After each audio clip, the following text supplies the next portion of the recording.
एक ऐसा अनोखा संगम है जो हजारों वर्षों परंपरा और आध्यात्मिकता को जीवंत करता है।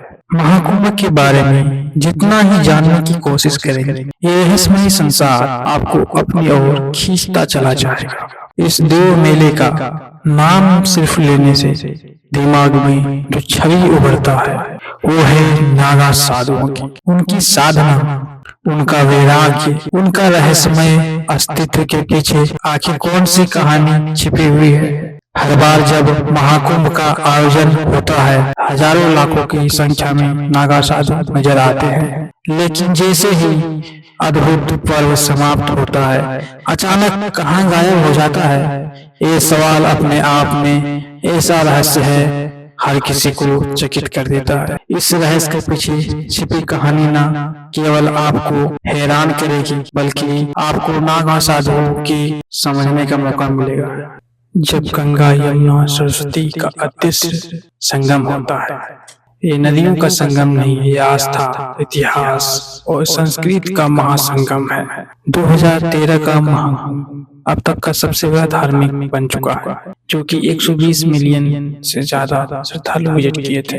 लेकिन 2025 का महाकुंभ इससे भी भव्य और अविश्वसनीय होगा। महाकुंभ का आयोजन इतना विशाल है कि इसे अंतरिक्ष से भी देखा जाता है। महाकुंभ का पवित्र स्नानों में से एक स्नान है शाही स्नान, जिसका पहला अधिकार नागा साधुओं को मिलता है।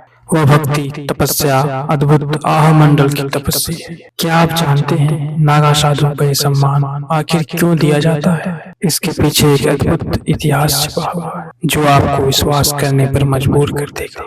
महाकुंभ का आयोजन त्रिवेणी संगम पर होता है, गंगा यमुना सरस्वती के संगम पर। लेकिन सरस्वती नदी अदृश्य क्यों है? ये हमें दिखाई क्यों नहीं देती है? क्या फिर ये धार्मिक मान्यता है या इसके पीछे कोई वैज्ञानिक रहस्य छिपा हुआ है? ये सवाल आपको भीतर तक झकझोर सकता है।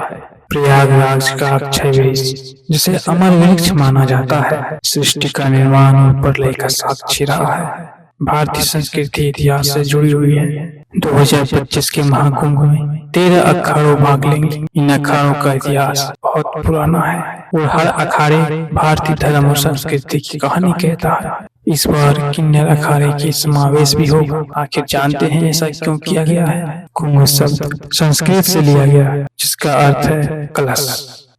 लेकिन महज एक घड़ा नहीं है, इसके पीछे एक कहानियां पौराणिक है। समुद्र मंथन की कथा, देवताओं और असुरों के संग्रह। क्या आपने कभी सोचा है 140 साल पहले कुंभ मेले की रोशनी कैसी होती थी?